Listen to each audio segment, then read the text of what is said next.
remit, and he scores. Oh, yes. Again, he's there, and it's gone in this time. And he does very comfortably as well. Opportunity here for Baniyas. It's loose, and Baniyas have taken the lead. Opportunity and Wahda again. Well. This for 3-0. Bataeh, who has spotted his moment. Another Tolia bang. That's the shot, and what a shot!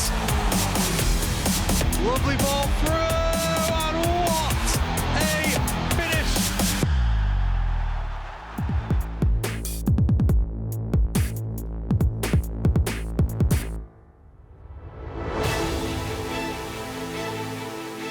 Hello everyone and welcome to Final Score on Abu Dhabi Sports, your guide to the best of UAE football. And this week, match week 8 of the ADNOC Pro League. We have 16 goals and 4 red cards to talk about. Joining me, as always, in the studio, we have the legend of UAE football, Ibrahim Diaki, and the walking encyclopedia of UAE football, Pedro Correa, as well. Welcome, gentlemen. We shall get to them very shortly. But first, let's take a look at some of the numbers after the 8th week of the ADNOC Pro League season here in the UAE. So, first off, let's look at the results that we are going to go through today. Shabab Ahli, that narrow 1-0 win away at Khorfakkan. Dibba and Wahda drawing 1-1. Dibba with a very late equaliser. Nasr, much needed 2-0 win at home to Dhafra. Baniyas, even more needed win, 4-1 away at Sharjah, their first win of the season. Bataeh winning 3-1 at Kalba. Wasl and Ajman drawing a blank, and our match of the week was Ahli 1, Jazira 1. Lots to talk about in all of those games. The numbers then. Ahli still are top. That draw means they lead Wahda by 2 points at the top. Shabab Ahli in third, Wasl, Jazira, Dhafra doing really well despite defeat this week, and Nasr in seventh. Down the bottom of the table though, it's a bit better reading for Baniyas. Off the bottom of the table, they were briefly out of the relegation zone, but Bataeh's win mean they just nudged them back down into 13th. Bataeh in 12th, Sharjah in 11th place, Khorfakkan, Ajman and Kalba rounding out the bottom of the ADNOC Pro League table.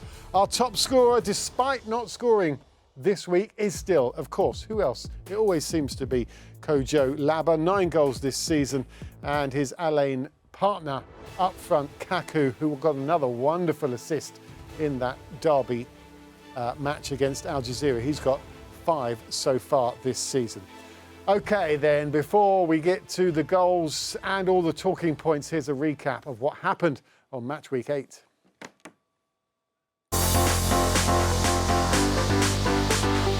After the latest international break, the ADNOC Pro League returned with match week 8. The defending champions, Shabab Ahli, left it late to get maximum points away at Khorfakkan. Guillaume Bala got the only goal with 3 minutes to go. After going 5 league games without a win, Nasr got 3 points at home to Dhafra. But the away side were the masters of their own downfall, scoring an own goal, giving away a penalty and having 2 players sent off. A late equaliser from Mohamed Ali saw Dibba hold Wahda to a 1-1 draw, after Omar Kurbin got his 5th of the season to put Wahda ahead. Baniyas finally got their first win of the season, and it was an impressive 4-1 victory away at struggling Sharjah. The win temporarily lifted Baniyas off the bottom and out of the relegation zone for the first time this season. Bataeh got a valuable 3-1 win away at Kalba. Wasl and Ajman couldn't find the net at all.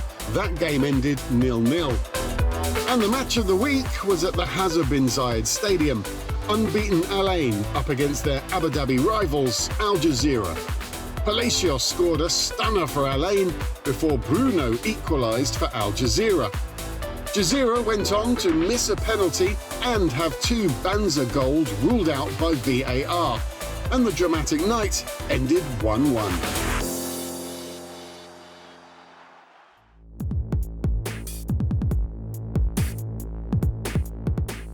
Yeah, so it was a dramatic night at Ahli. We'll get on to that game shortly. But before we do, just generally, gentlemen, Ibrahim, what a great week it was. We had a little gap again for the international break, and then to come back and have such good matches, it shows the strength of the Pro League. Yes, definitely. Week 8 was very entertaining, with some great goals, some great actions, and of course some disappointment. And of course, I'm talking about Sharjah. Baniyas, of course, they did well. We are surprised by the result, but it's nice to see that they're coming back. And so we have a lot of things to talk about. And also, Pedro, this is one of those weeks where results were as important for other teams watching games as it was for their own results in their own matches. It was better for the teams at the bottom of the table. Dibba got 1 point. Baniyas got their first 3 points. Also, Bataeh got 3 points away at Kalba. Then for the teams at the top, Ahli had a draw against Jazira in a very tough match. Wahda in the end dropped 2 points with Dibba. I think the winner at the top was Shabab Ahli, managed to somehow get back 2 points on Ahli, and the rest was pretty much the same, but quite entertaining as always.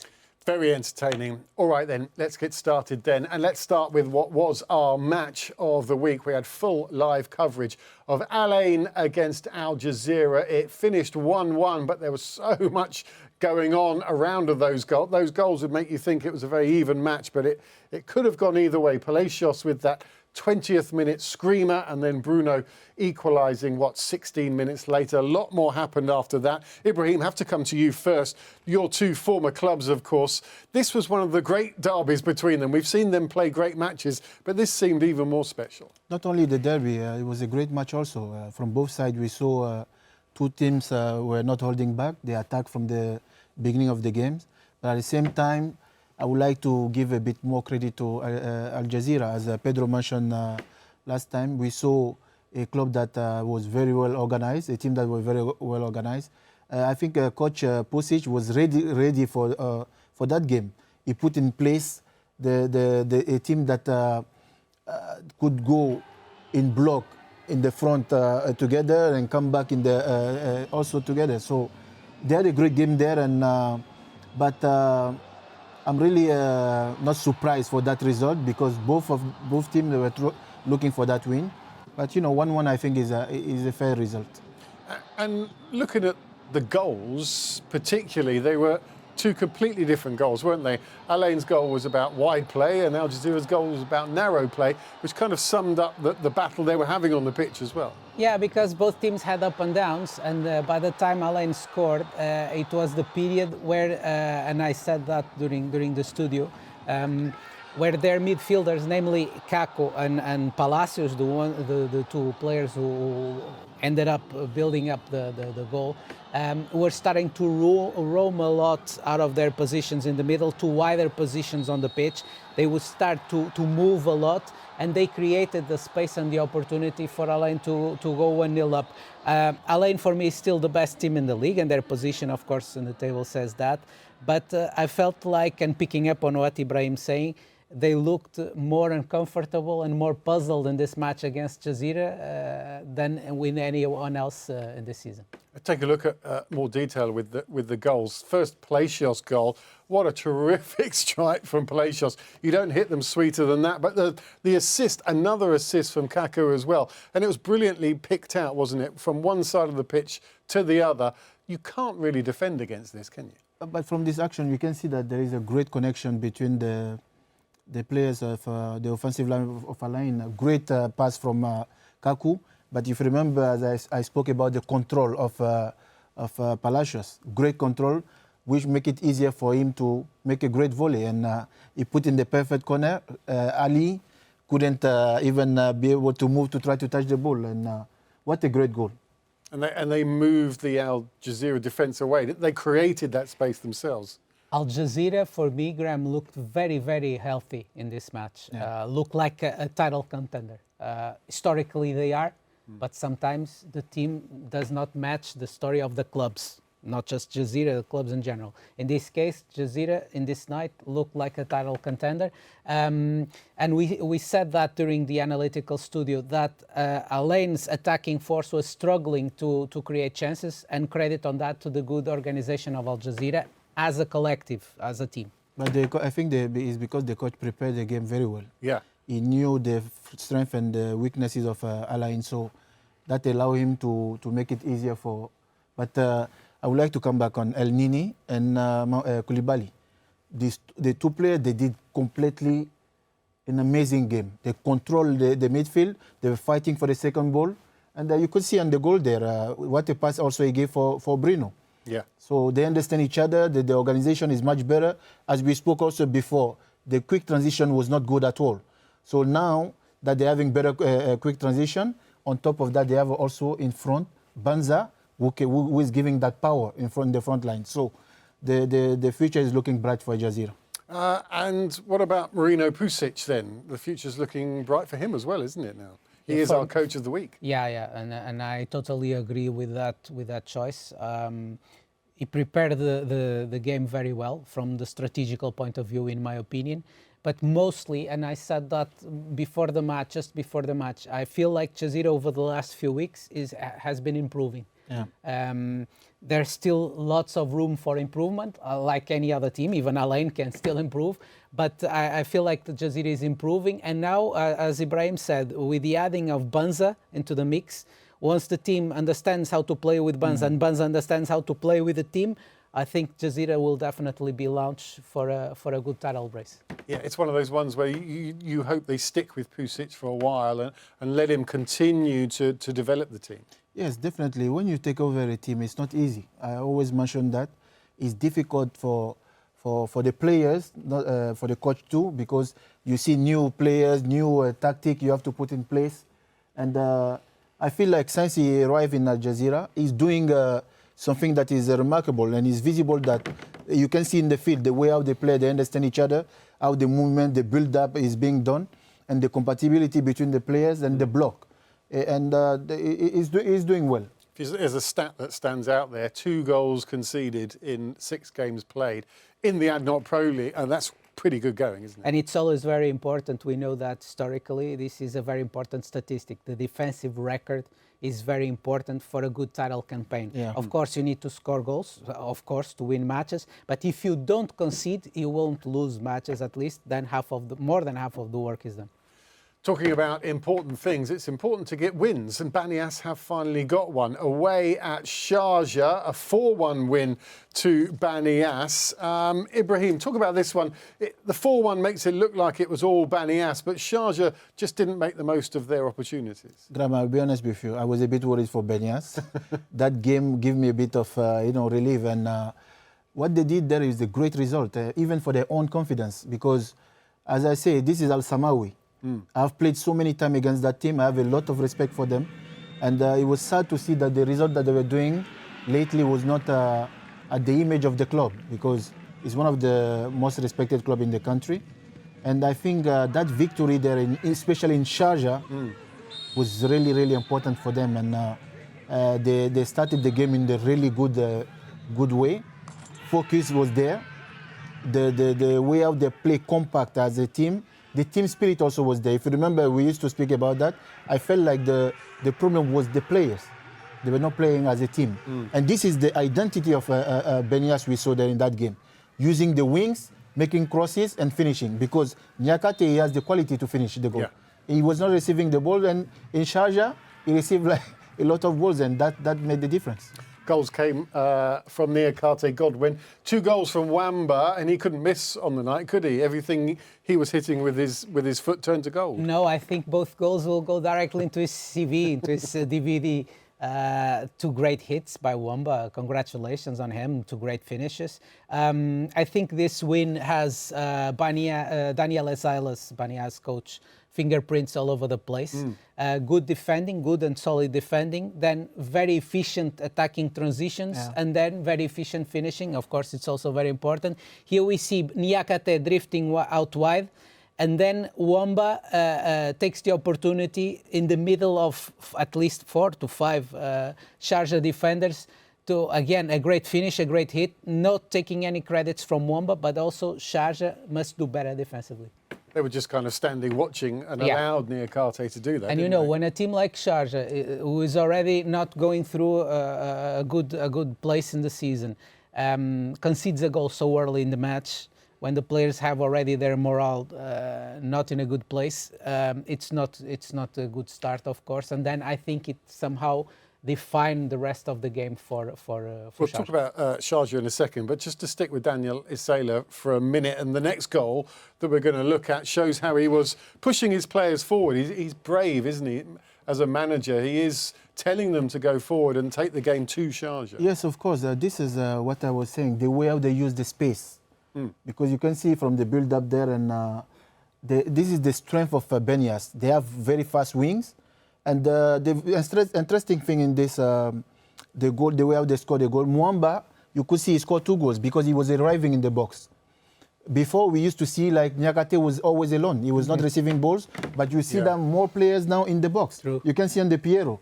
What a great volley. That's, you have to have the great technique and the quality to put the ball in the perfect corner. But one thing that is very interesting, if you remember, we spoke about the statistic. Sharjah had 72% of ball possession, and Baniyas 28. Pedro said perfectly, the word that used to need to be used is efficiency. In 28% of ball possession and score 4 goals, that's really impressive. Which means that they have the quality. They just need to believe in themselves and be more stronger for the next coming games. And seeing there, this was Niakate's goal there, capitalising on Sharjah, again, just kind of stopping and not being aware of the dangers that are possible, made it easy for Baniyas just to play route one ball straight to Niakate there. I also feel sorry for Sharjah and the way that things did not go their way. But yes, Baniyas took advantage of their main strengths, and one of their main strengths is Niakate attacking the space in behind the lines, mostly the defensive line. And as Ibrahim said, he had company. He was not isolated as he was many times before. He had company. He had players arriving from the back, supporting him. Even Al-Nubi.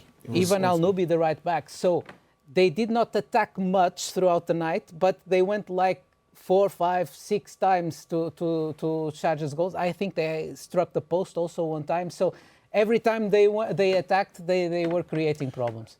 Obviously, there are problems at Sharjah at the moment, aren't they? Just 2 wins. That was their 5th defeat. They were down to 11th. Around this part of the season, you know, some of the bigger clubs you expect to see them rising to the top. You'd expect Sharjah to be up there. What's happening? I think they didn't read the game well because they thought that, Baniyas is in a situation where they're not winning a lot. So we have a chance to open the game and try to score a lot of goals. But I will come back to the coach of Baniyas. What he did was smart.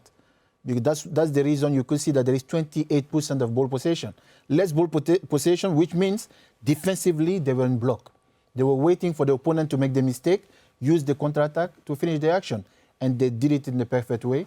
That was the result. And this is why Wamba is our player of the week as well. Well done to him, because he did have that support. So he was in the right positions to be able to take those 2 fantastic goals. And that's something we've criticised Baniyas before. They didn't get into those positions in numbers. That's why the coaches always know better in what situation their players are. Because when I looked at the lineup before the match, I honestly thought to myself, well, this is a little bit too risky because he's adding another striker to Niakate, which is good on one side, but he's removing one player from the midfield battle. He will lose the midfield battle. Then soon I found out that the strategy was somehow, as Ibrahim was saying, to drop, to relinquish the position to Sharjah, and then to hit them in the counter, and it worked out perfectly. Yeah, it's fantastic. Brilliant performance for Baniyas. What a relief for them to get their first win of the season. They are second from bottom still, but they're not bottom. They're 1 point above Dibba, 2 points from safety. Let's move on then to the narrow win by the defending league champions, Shabab Ahli. Just got themselves past Khorfakkan by 1-0, but goodness me, they left it late, didn't they? And they would have been panicking quite a bit there as the game went on. Yeah, definitely. It's not easy to play against Khorfakkan. We always mention that it's the type of team that they have character, they have personality. Every game when they go for the win. So it wasn't easy for Shabab Ahli. But what I say that is very important in that team is the consistency. Regardless how difficult the game can be, they will look for that 3-point. And what a great strike there from Bala. Sometimes you need this kind of 1-0 win. You don't need to do too much, but 1-0 win, you take your 3-point and you move forward. And that's what Shabab Ahli did. It's what they did last season on the way to winning the title.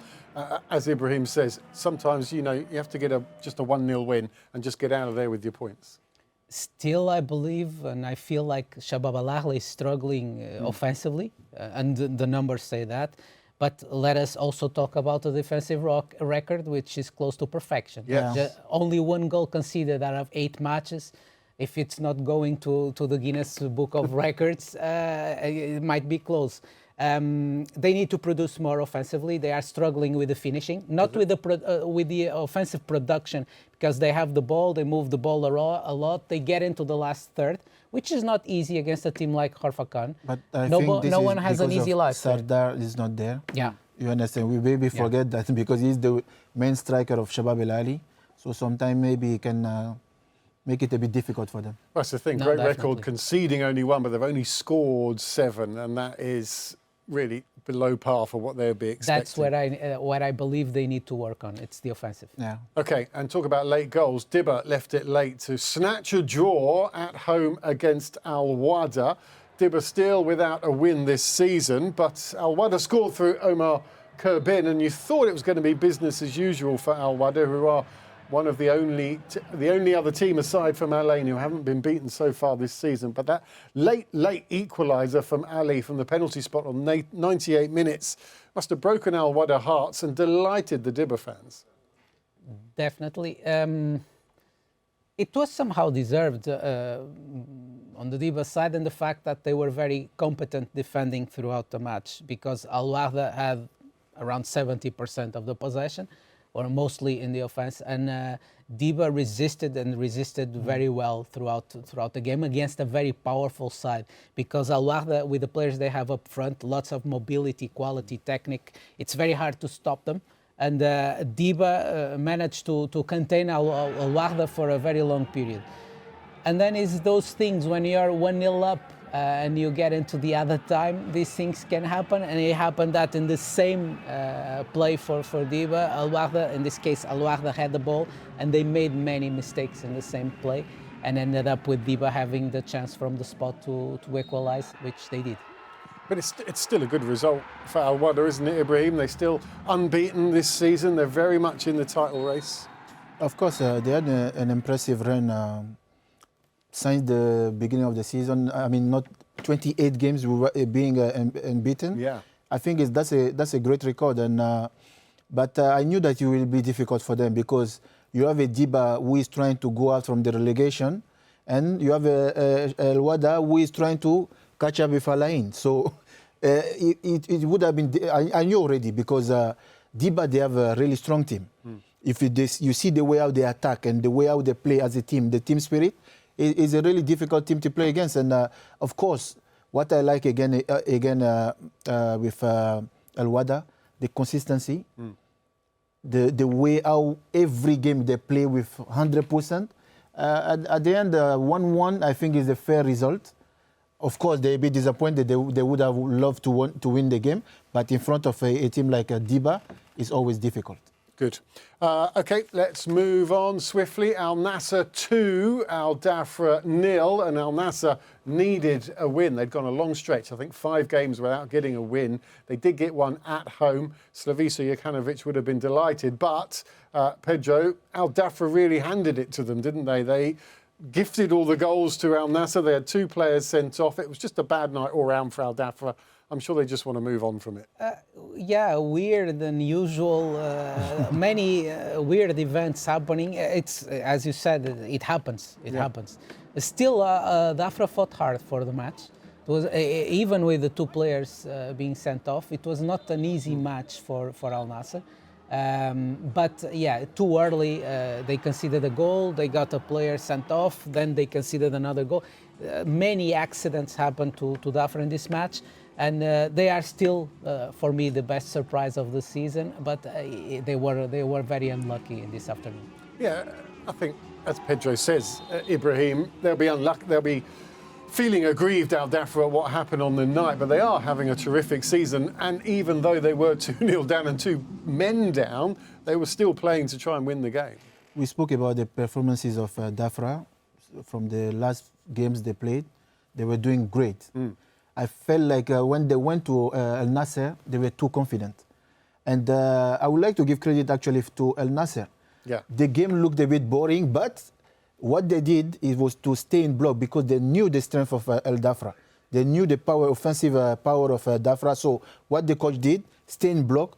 And I saw a quick transition when they were losing the ball, directly, automatically coming back in position to try to recover the ball. And they did it in the perfect way. From the defense, the midfielders and the strikers, they were always playing block. And one thing that I liked, and I saw the combination between the offensive players.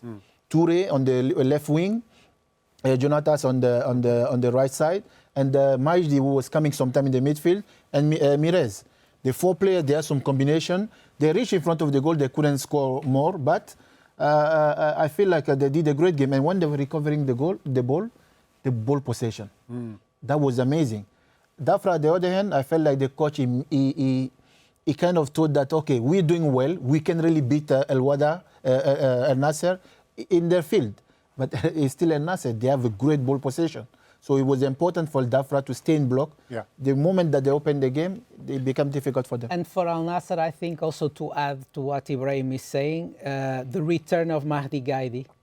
Yeah. For Yes. me, he's Al Nasr's best player, in my opinion, Yeah. one of the best players in the league, helping them a lot offensively. And also somehow the return, Milivojevic was not out for so long, but also had some matches when he was out. Because for me, Milivojevic is the most important player for Al Nasr. He's the balance, he's the midfielder that gets the team together. With India. Yeah. So I think these 2 players back in shape, good news for Al Nasr, and ended up being good news for the league, for Al Nasr to compete and to win their matches. Yeah, they have a great squad. And they brought Azarkan on as well, who's another. He can make things happen by himself. All right, let's move on. Kalba 1, Al Bataeh 3. Al Bataeh, because of this result, are now 12th. Kalba, though, doing okay. I think they'll be reasonably happy with that. It was a good performance from them. But is this another case of... Kalba, not so good for them. It was a good performance from Al Bataeh. But I think, is this similar to the last match we were talking about where Kalba kind of allowed it to happen? Yeah, those mistakes, mostly the red card. The first half was very scrappy.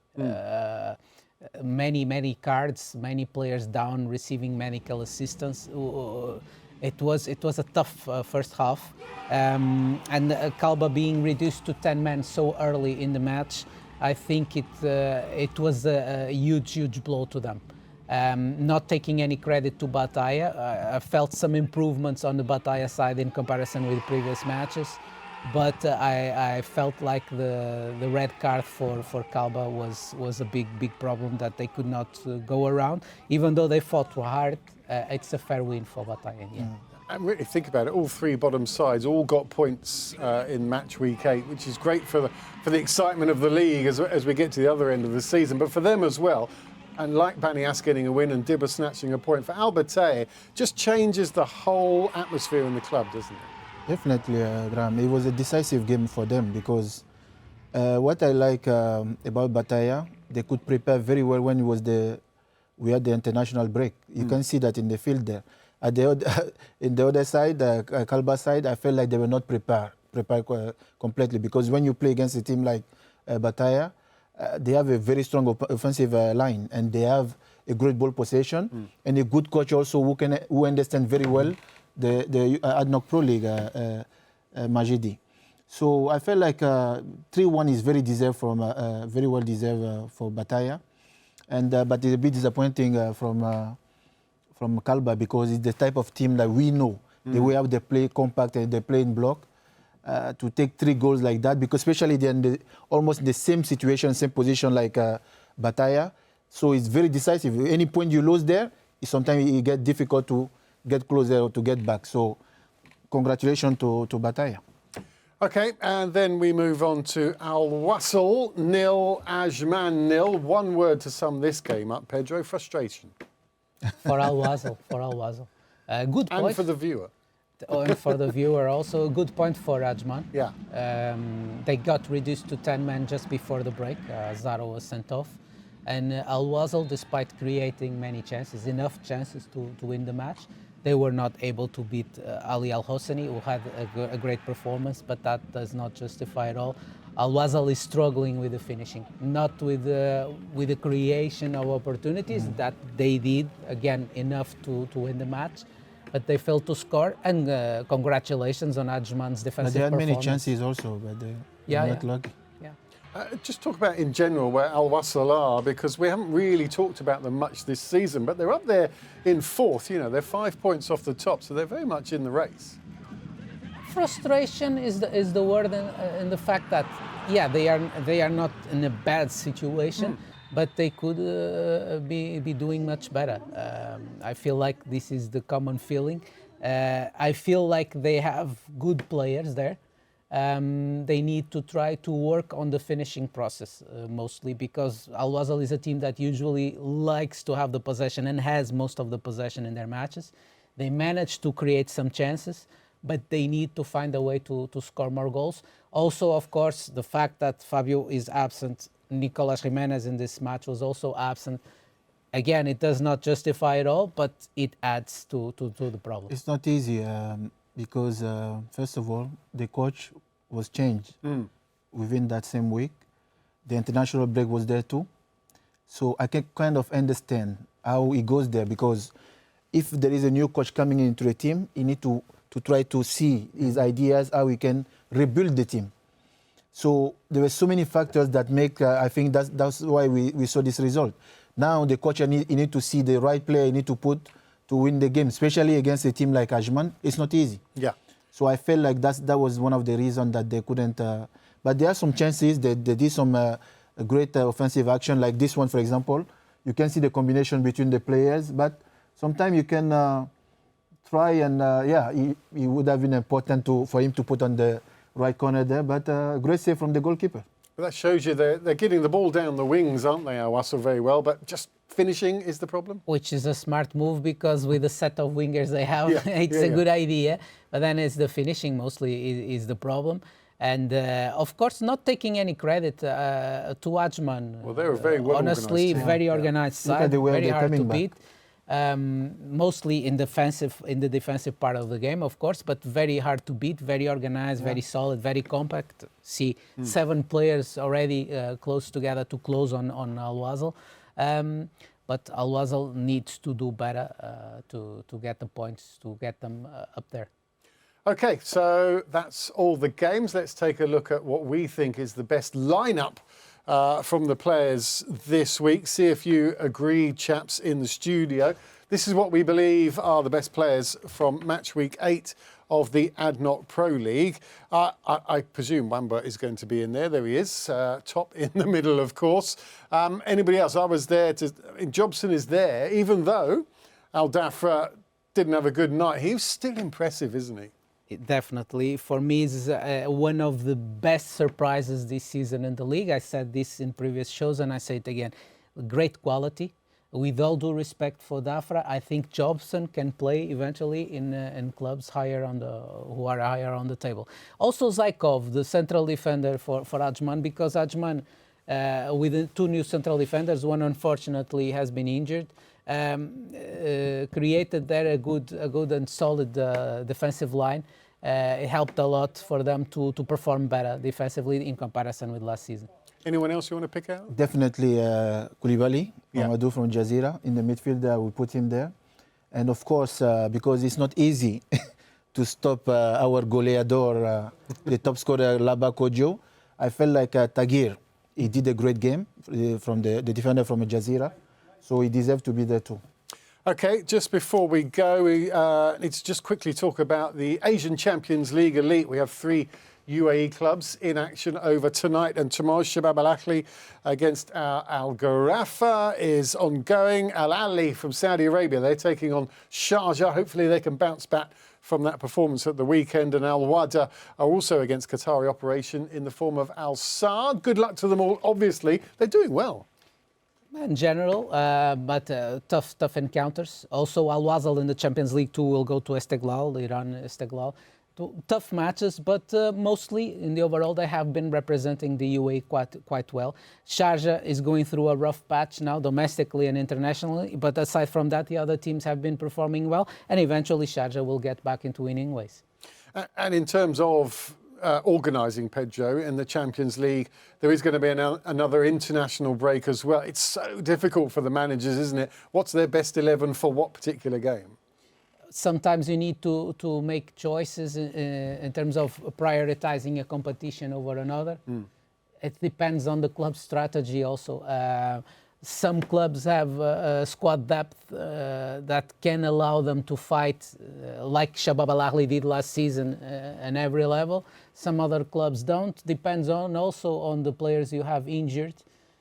But it's a hard task. Definitely it's a hard task nowadays. It's a hard task, but it's always entertaining. Thank you very much, Ibrahim. Thank you. Thank you very much, Pedro. And thank you for watching Final Score after match week 8 of the ADNOC Pro League. It's another break now in league action for the Arab Cup. Good luck to the UAE.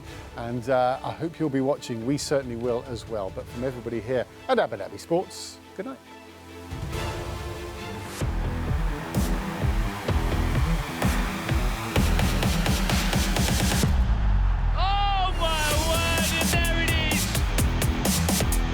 Ended up in the back of the net.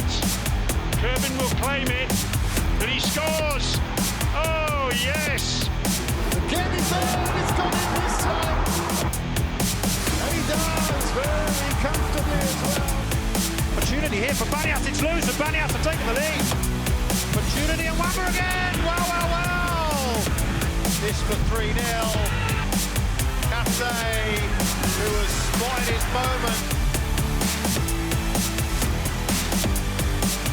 Another Tolia bang. That's the shot, and what a shot! Lovely ball through.